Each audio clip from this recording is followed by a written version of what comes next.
around the world by a monolithic and ruthless conspiracy that relies primarily on covert means for expanding its sphere of influence. It is a system which has conscripted vast human and material resources into the building of a tightly knit, highly efficient machine that combines military, diplomatic, intelligence, economic, scientific, and political operations. Its preparations are concealed, not published. Its mistakes are buried, not headlined. Its dissenters are silenced, not praised.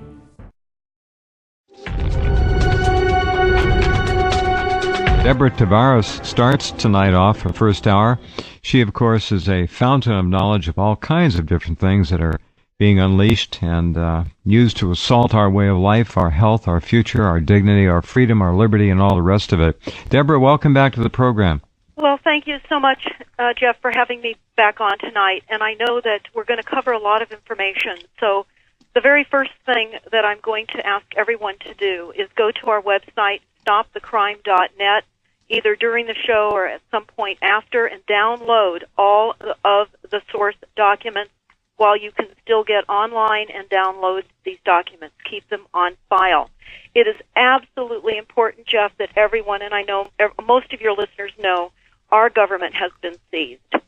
Oh, it's absolutely. And a historic coup has taken place. In fact, not just the government, I think our way of life has been absolutely. We're under massive assault. And, you know, everybody right now is talking about whether we have the right to be surveilled or not. The real question is, will we even survive? And in the source documents that we're going to go over tonight, all through those documents, they say that we do not ask the right questions. And so I can say that the elites believe that every action, no matter how cruel or evil, is for the greater good. So everyone needs to keep that in mind. Their motto is terror and disinformation. And if you remember that, you'll get most everything else right. And that includes going to your local city council meetings like we did over the last few days. And I'll just say a couple of points about that because people need to know on a local level how to look at the source documents that we're going to be going through. Again, that's stopthecrime.net. That is correct. Right. First, I want to tell everybody this is posted on the website, stopthecrime.net, and it is a nationwide alert. A major university has teamed up with Google Earth to identify if your private property is infected, and they're using GPS coordinates, and I won't go into that in great detail other than to say that California and parts of Oregon are being attacked with a sudden oak death syndrome. It's affecting trees, oak trees and laurel trees. The trees are dropping by the hundreds, and this has been happening since the late 90s. Oh, no, they've lost tens of thousands of oaks. And yes, they have. They're deforesting us. In the Iron Mountain documentary and in the report, you will see the intention is to deforest us. And this sudden oak death syndrome is a cover, a guise for the geoengineering program that is being kept secret, and the government won't discuss that. So look at that on our website. This is an unbelievable thing. They're telling us, Jeff, that when you go door to door to your neighbors to ask them if you can collect dead leaves that look like they may have the sudden oak death disease, then you can put it in a UC Berkeley collection packet. That will be shipped down to the lab, and it will be determined if those trees are in fact infected, and then that will be placed on Google Earth map so that everyone can see where the infected areas are. Now, if there are as many infected areas as we know there are, we know that this is nationwide, and not oak trees. They'll identify other trees because trees are dying by the hundreds of thousands all over the planet. In any event, they say that you track this mold on your shoes, your tires, your bikes, any tools, camping equipment, what have you, and you've got to disinfect everything that you go into the forest with bleach and use a heavy brush. We know that ultimately they're going to restrict access into the parks. This is all a guise. This is the Wildlands Project in action.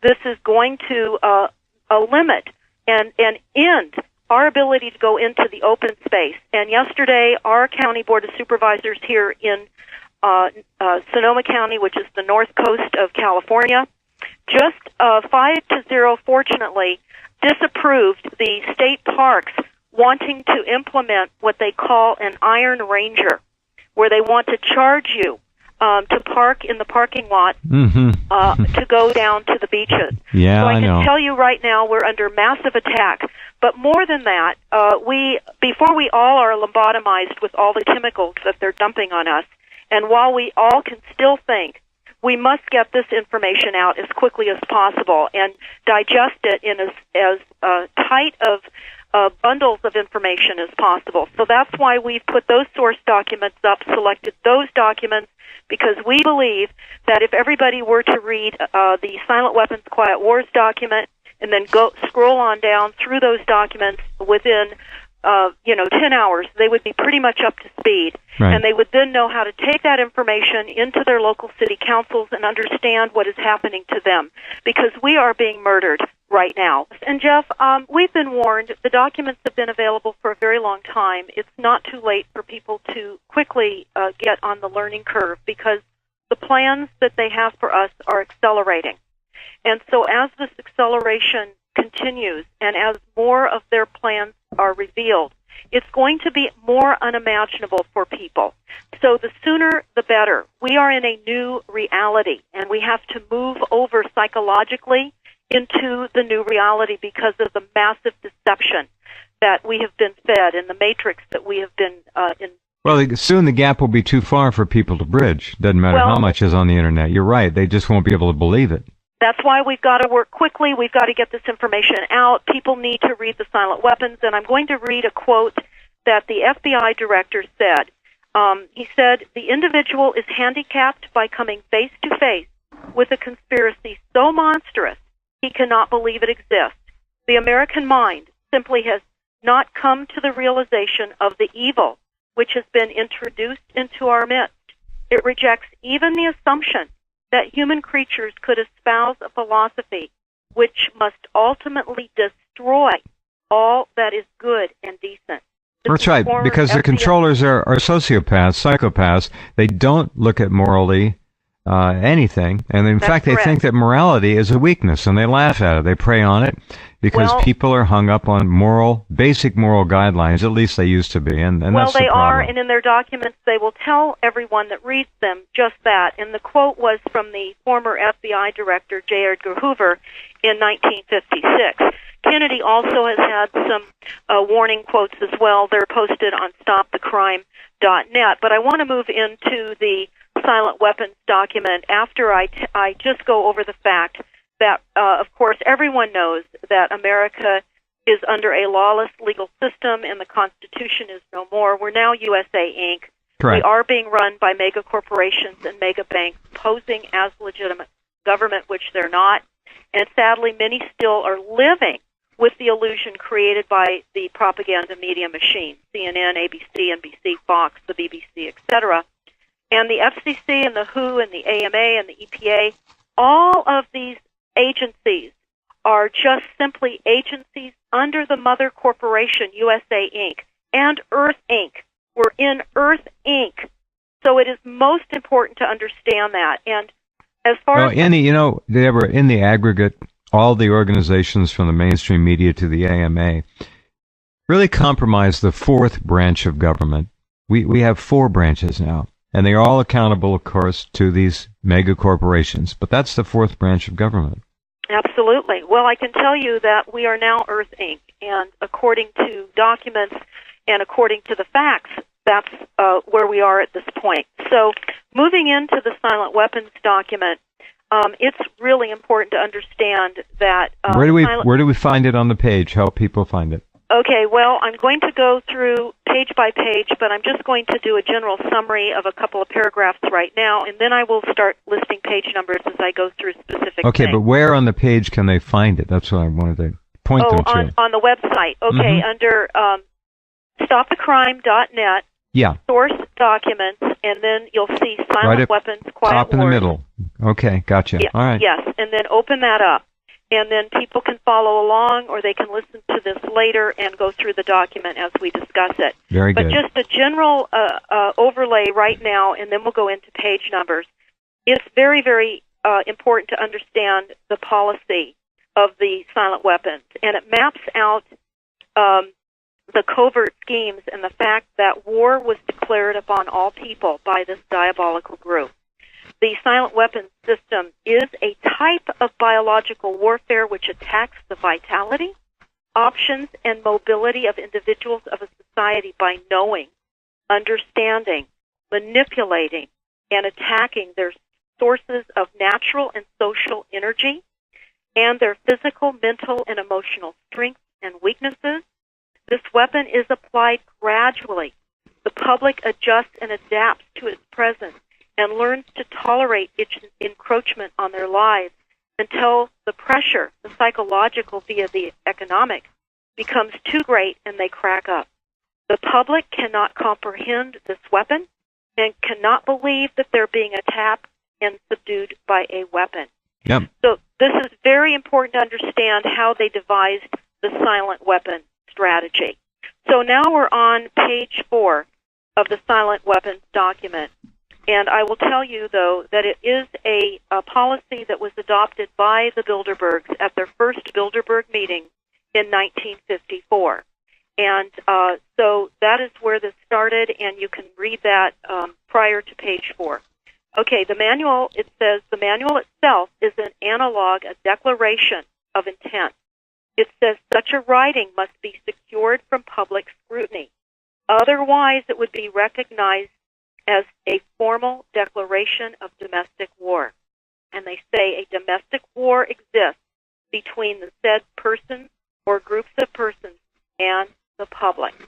And it talks about how the solutions of today's problems require an approach which is ruthlessly candid, with no agonizing over religious, moral, or cultural values.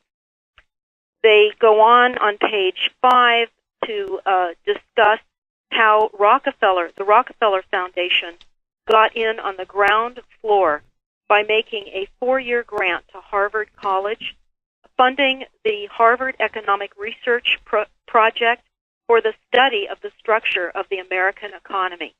And then 1 year later, in 1949, the United States Air Force joined in. We're going to talk about the United States Air Force when we move on over into the NASA war document, but I want you to take note. The Air Force joined in. We're moving over to page 6 of the silent weapons document. The Quiet War was quietly declared by the international elite at a meeting held in 1954. And then under energy on page 6, they talk about all science is merely a means to an end. The means is knowledge, the end is control. Beyond this remains only one issue: who will be the beneficiary? And in 1954, this was the primary issue of concern. Although the so-called moral issues were raised, in the view of law of natural selection, it was agreed that a nation or world of people that will not use their intelligence are no better than animals and who do not have intelligence. So people are beasts of burden and stakes on the table by choice and consent.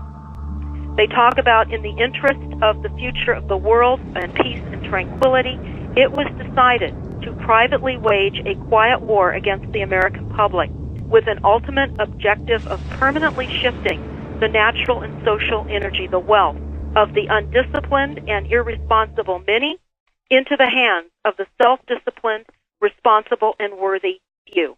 When did Silent Weapons for Quiet Wars first appear? Was it in Cooper's book, or did someone have it before that? Well, it was prior to that, and at the beginning of the document, it does discuss where this was originally found in the preface. So I encourage everybody to What year would that have been? It was supposed to have been found in a government copy machine. Yeah, it was in it was found in a Boeing aircraft copy machine that was IBM, actually, copier that was purchased for scrap. And it was found on July 7th of 1986. And then it was massively released, and then, of course, William Cooper heard about it, and that became one of the beginnings of his book. That's a whole document in the beginning of his book. He just dropped the whole thing in there. I read it first in it had to be 88 or 89. It was a shocker. Well, it is a shocker, and I'm going to tell you what they talk about, what the purpose of the silent weapon is. They said the silent weapon quiet wars was necessary to create and secure and apply new weapons, which they say was a class of weapons so subtle and sophisticated in their principle of operation and the public appearance as to earn themselves the name silent weapons. And here's what they describe. Everything that is expected of an ordinary weapon is expected from a silent weapon by its creators. It shoots situations instead of bullets, propelled by data processing instead of chemical reactions or explosives, originating from bits of data instead of grains of gunpowder, from a computer instead of a gun, operated by a computer programmer instead of a marksman, under the orders of a banking magnate instead of a military general. They say that it makes no obvious explosive noises, causes no obvious physical or mental injuries, and does not obviously interfere with anyone's daily or social life. Yet, it makes an unmistakable noise, causes unmistakable physical and mental damage, and unmistakably interferes with the daily and social life, unmistakable to a trained observer. But, Jeff, what I really want to start out by saying is that everyone's got to realize that October 21st of 1945, the U.S. became a charter member of the United Nations, and we relinquished our sovereignty in order to become a charter member. And we no longer have any sovereign. We're not sovereign. Right. And our republic has been lost. And we're no longer under law. We are in a matrix under false pretenses, and we have been lied to and deceived. This is what this entire NSA facility is in Bluffdale, Utah, where I went on July the 3rd and the 4th to go there and bring awareness to that massive 1 million square foot facility in Bluffdale, Utah. And I can tell you that we will have on our site, as soon as we get it up there, we will have the last footage of a private vehicle driving up the Redwood Road up to the turnaround. What we were able to film before security launched on us and threatened us with fines and detained us for quite some time was... Were these more rent-a-thugs? Were they basically just trying to belittle you? Were they threatening? What was their... Or are they just trying to pretend like they're being properly professional? No, they were absolutely threatening.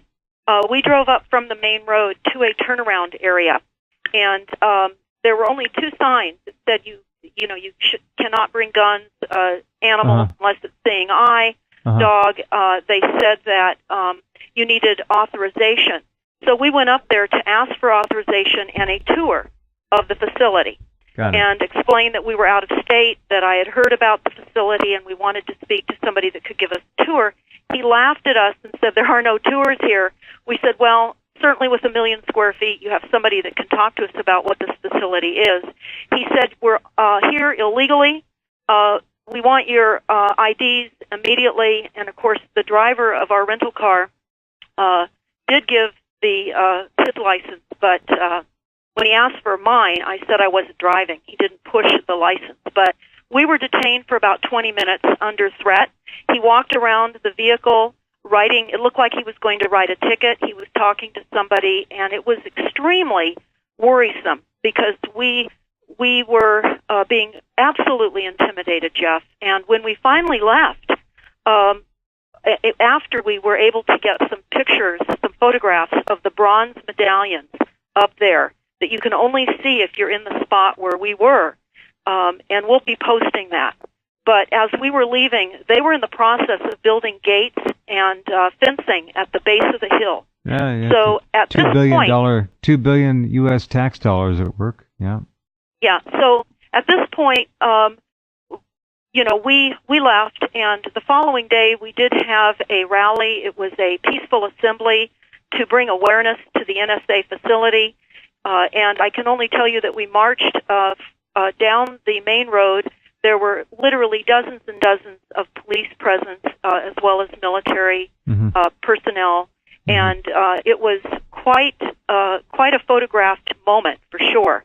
What is so important is what we were warned about in the silent weapons document, and this speaks to exactly what Snowden is doing right now. And this is on page 7 of,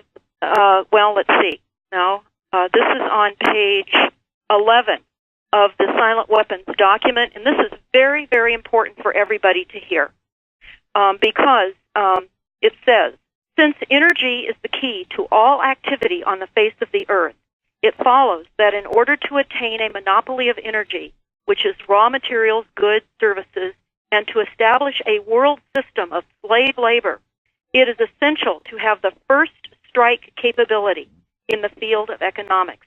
In order to maintain our position, it is necessary that we have absolute first knowledge of the science of control over all economic factors and the first experience at engineering the world economy. In order to achieve such sovereignty, this is the elite sovereignty, we must at least achieve this one end, that the public will not make either the logical or mathematical connection between economics and other energy sciences or learn to apply such knowledge. This is becoming increasingly difficult to control because more and more businesses are making demands upon their computer programmers to create and apply mathematical models for the management of their businesses. Right. It is only a matter of time before the new breed of private programmers and economists will catch on to the far-reaching implications of the work begun at Harvard in 1948. The speed with which they can communicate this warning to the public will largely depend upon how effective we have been at controlling the media, subverting education, and keeping the public distracted with matters of no real importance. Right. This is absolutely key. And we are absolutely being attacked by a silent weapons system right now. And everybody listening must go to stopthecrime.net to the source documents and read the silent weapons document. Because now we're going to also be talking about the NASA war document here in a bit. Good. I wanted to set that up by saying in the silent weapons document on page 8, it says a silent system is applied gradually. The public adjusts and adapts to its presence and learns to tolerate its encroachment on their lives until the pressure, psychological via economic, becomes too great and they crack up. That's the boiling frog principle. Yes. They say the silent weapons system is a type of biological warfare. It attacks the vitality, options, and mobility of the individuals of society by knowing, understanding, manipulating, and attacking their sources of natural and social energy and their physical, mental, and emotional strengths and weaknesses. And that is what is happening right now. And what our biggest concern at this moment, while they're distracting us with many, many things, is the ultimate, which the elites are striving for, and that's global mind control. I want to also talk a little bit more about the NSA facility that we visited on July the 4th, and I want to talk about a little about quantum computing. And it is the next phase of data analysis, and after each and every human being on the planet has been successfully profiled and cataloged in the NSA global data bank, it's simply a practice known as biosociology, or the molding by the global elite. It is what the global elites have been striving for, and in the silent weapons document, it will tell you they were planning the who, where, why, when, and what of each person, and massive data collection. The new revelations now of the IRS is not new news. All of our Congress is inept. They've been taken. We are being run by globalist international banks and mega corporations posing as a government, and it is not. We have been taken, and people need to understand we have lawless laws at this point. When you read the silent weapons document, you will find that they put in position in all places necessary to advance their agenda. And when you look at the Iron Mountain report, which is also on our website, You need to understand we're under a United Nations planned occupation of America, and that plan is to process our families domestically, and we are being conquered right now. And even in the Iron Mountain document, it talks about how they are going to circumvent the Constitution, and they have. So everyone needs to at least get to those documents immediately, get caught up. We have been lied, misinformed, and we have been absolutely put in a fear-based reality. That is how this illusion has gone to the extent that it has. The globalists operate on two facts: to create fear that is equal to loss of life and loss of lifestyle, and to massively create and cause disinformation. And when we look at what has happened at the NSA facility, one of the main concerns with this NSA facility, besides gathering data on every single one of us, which is also under the United Nations Agenda 21 or Future Earth Protocol, it's a global inventory, and that's what they're doing right now. They're inventorying our food supplies. They're sending insurance companies out to our properties with GPS devices to locate. Yes, they are. To locate fruit trees. Under the USDA. So the most important thing is we cannot concede, we cannot permit, and we cannot comply to this massive data collection. We've got to stay out of it as much as possible. But one of the most disturbing aspects of the quantum computers with the NSA facility is that it can interfere with encrypted codes, and all encrypted codes will become obsolete. They say the quantum computers are specifically designed to crack even the most sophisticated encrypted codes on the planet.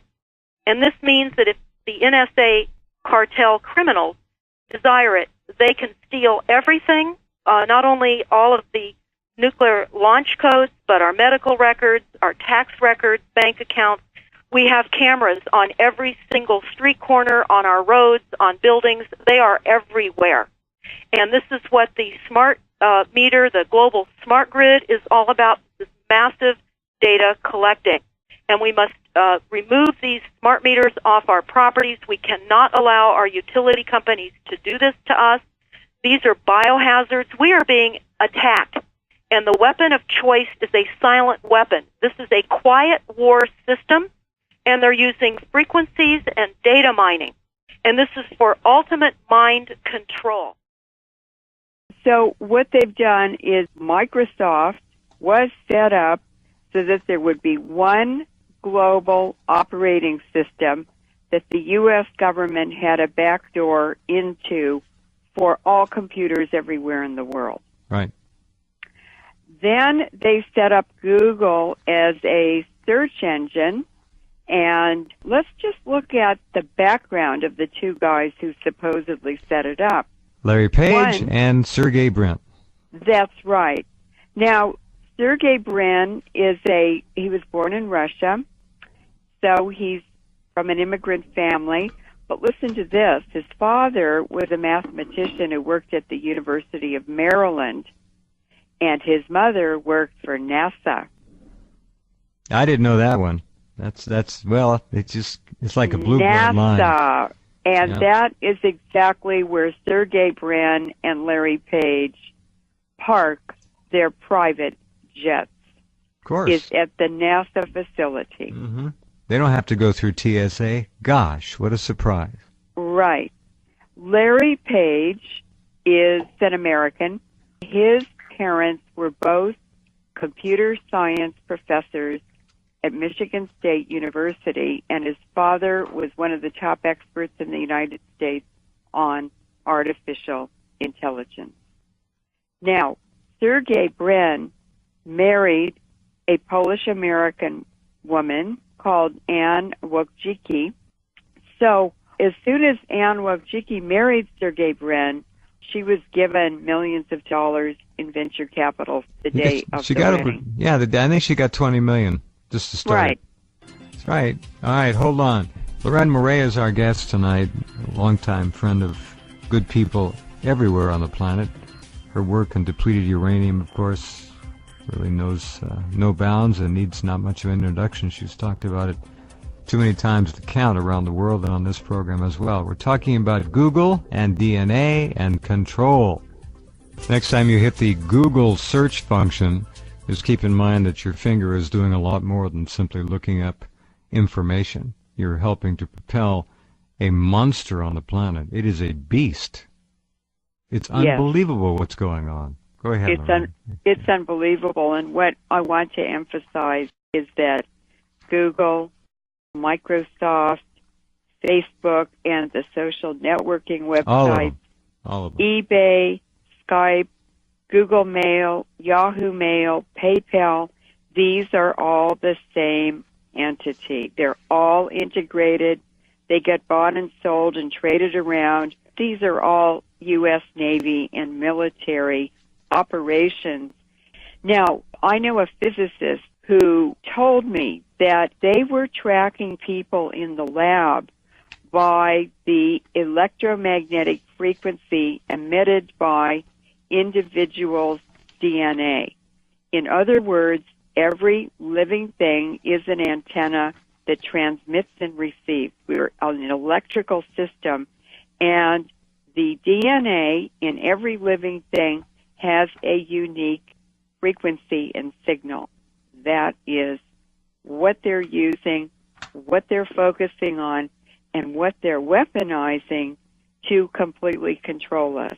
The DNA Human Genome Project was carried out at the Lawrence Berkeley National Lab, where I was a staff scientist for 5 years. But the Lawrence Livermore Lab, Los Alamos National Lab, these are all nuclear weapons labs, were also involved. That means the military, because the nuclear weapons labs exist for the Pentagon, and the Pentagon exists for the oil companies. So the Human Genome Project was set up and well-funded to experiment and to research and to describe the human genome. Now, how would they use that? Well, what we know about Google is that they are doing DNA surveys from space. This would be NASA and the Navy. NASA is run by the Navy. They have been tracking and identifying isolated populations, for instance, in the Amazon, who have never had contact with Western people.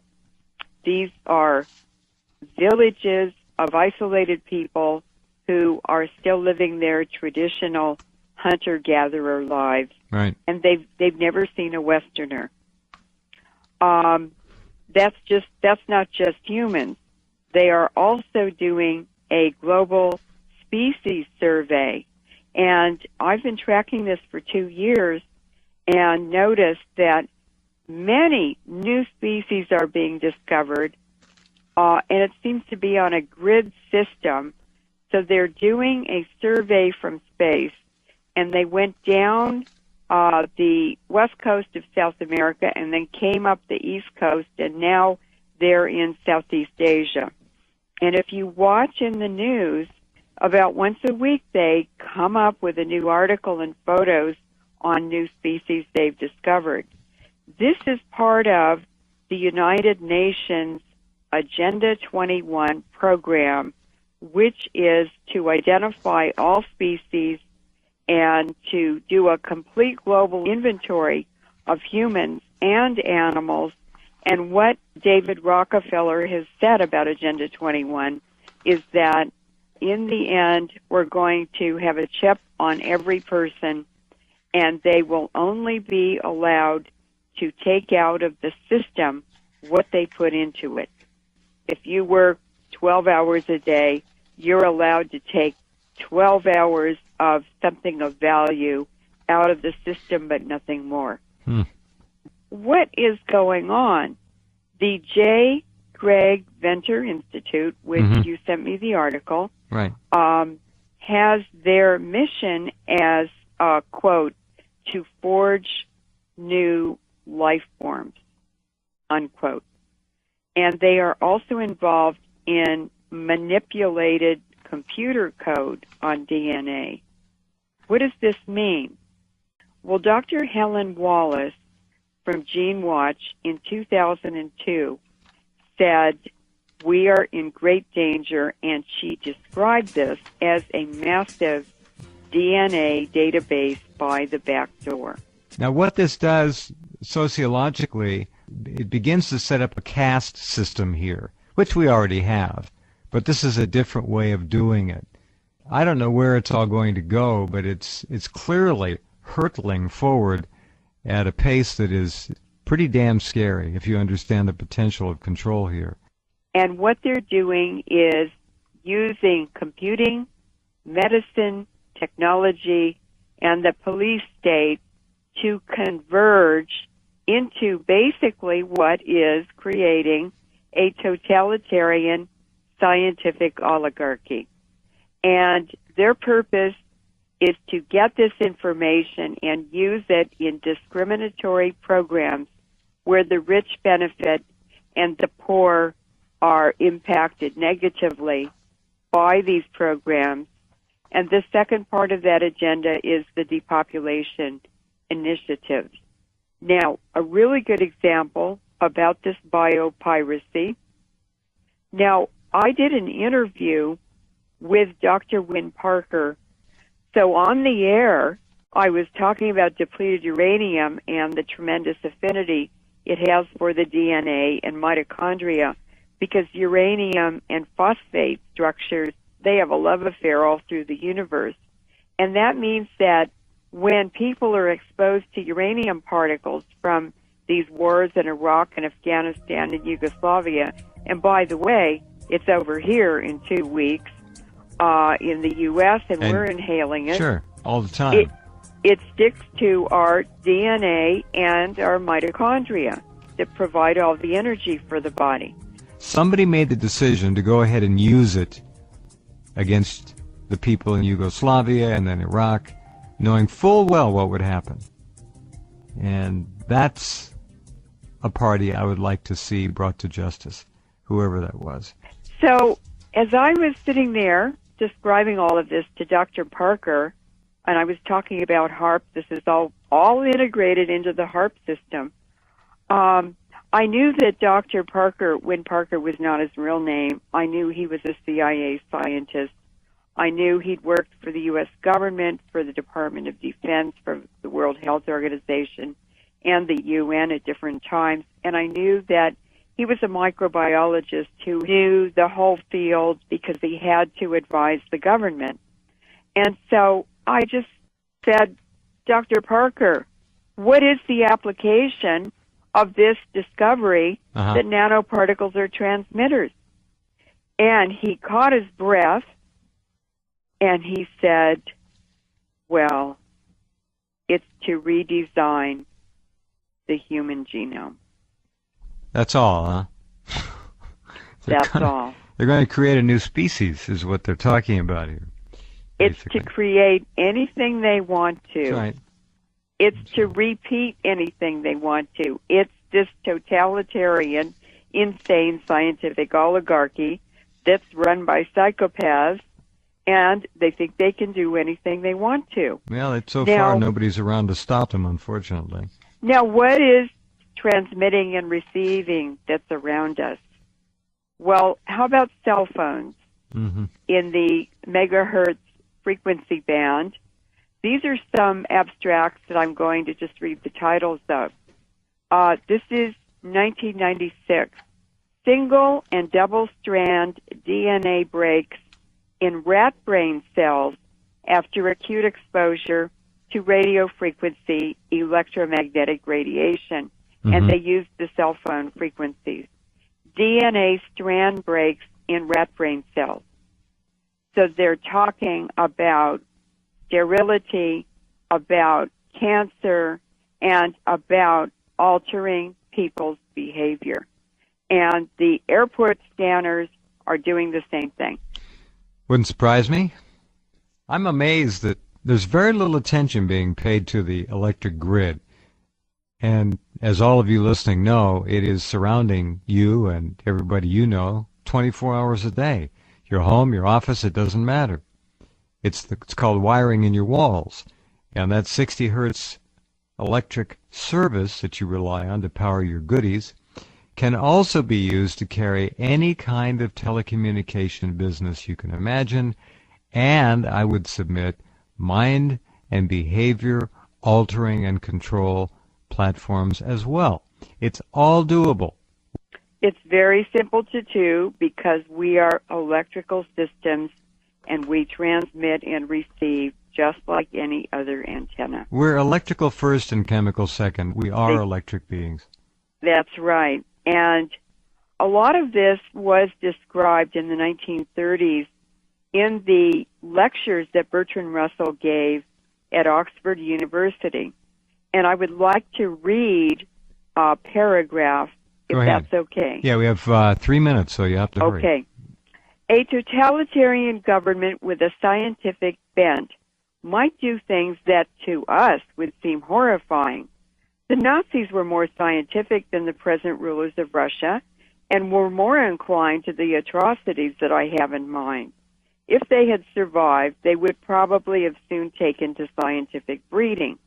Any nation which adopts this practice will, within a generation, secure great military advantages. The system, one may surmise, will be something like this, except possibly in the governing aristocracy. All but 5% of males and 30% of females will be sterilized. The 30% of females will be expected to spend the years from 18 to 40 in reproduction in order to secure adequate cannon fodder. As a rule, artificial insemination will be preferred to the natural method. The unsterilized, if they desire the pleasures of love, will usually have to seek them with sterilized partners.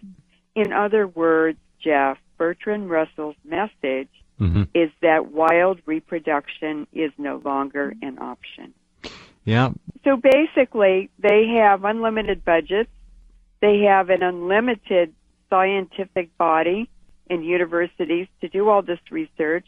And today, over 50% of scientific research money in universities comes from the Pentagon.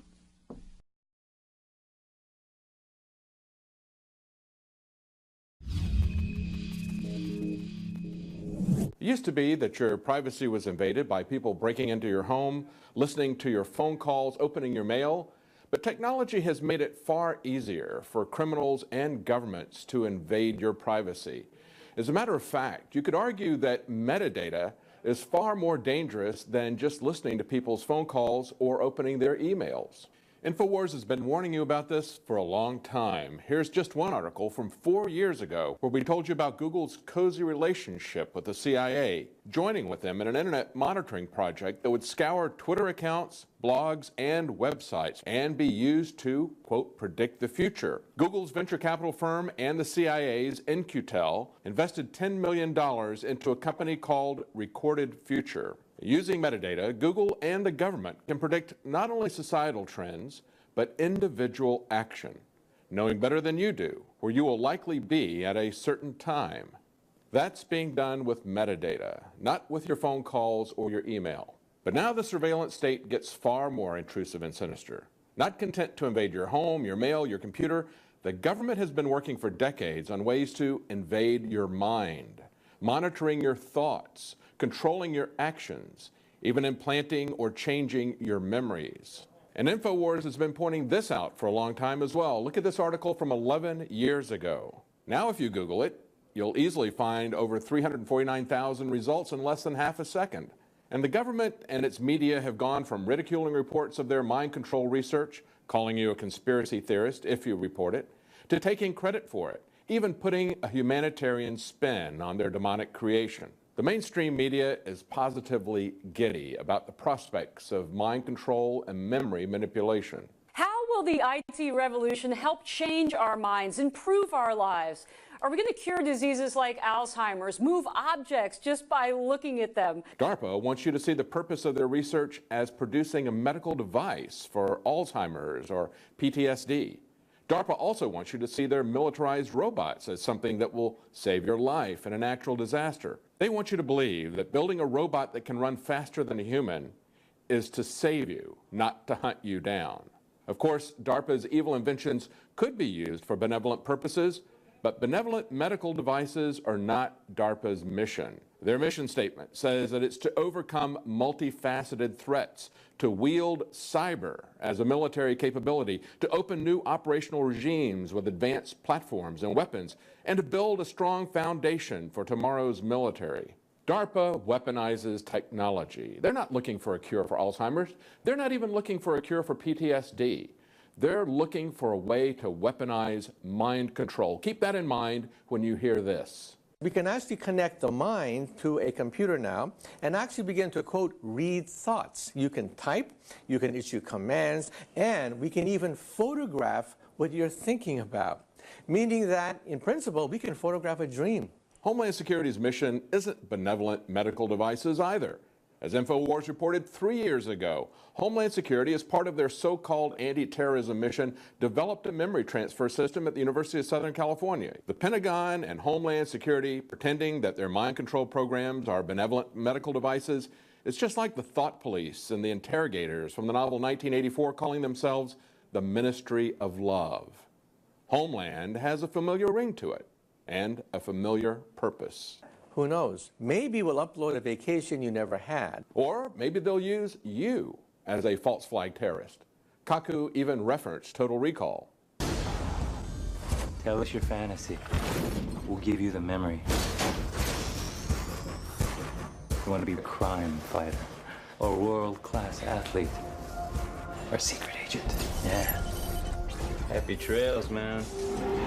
What happens if our criminal justice system comes up against the fact that memories, eyewitness accounts, cannot be trusted anymore? Finally, Kaku talked about another aspect of brain control besides selectively removing memories or implanting new fictional memories. InfoWars has been covering for a long time the dream of Ray Kurzweil, now director of engineering at Google, and of others, that they will transfer their consciousness into machines, that they will merge with machines in what they call the singularity.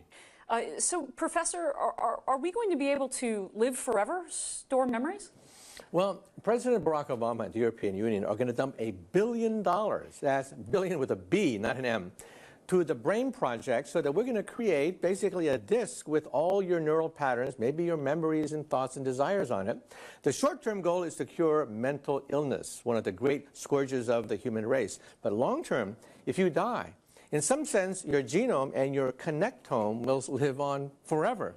The real singularity is the merging of global corporations with global government in order to enslave you. We've already seen a huge upswing in prosperity because of the IT revolution. The kind of things that you're talking about, though, sound like they could expand our economy, improve our lives. They see you as lab rats. They will offer you some temporary beneficial benefits in order to get you to accept their brain and memory technology. But it will be the instruments of your enslavement.